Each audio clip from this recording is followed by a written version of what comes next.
Isang pang tips para sa kanyang mga design at yung mga kanyang spacing. Yan, bali gumamit tayo ng 2x2 and 1x2. Yan, pinagdikit lang natin yan kabakal. Yan, bali ganyan yung spacing niya. Yan, hanggang ilalim. Yan, mga kabakal. Yan. Ang ilalim yan, mga kabakal. Yan. Tapos dito.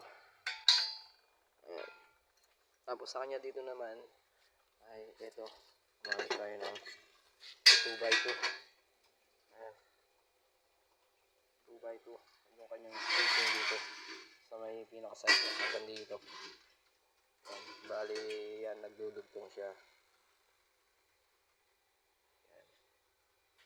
Konting idea lang. Ayan, hindi pa tayo ganun karunong pero magbibigay na tayo ng mga tips. Ayan, kung nagustuhan mo itong aking video, ayan, paki-share mo na rin at paki-like mo na rin at paki-comment naman kung ayos ba.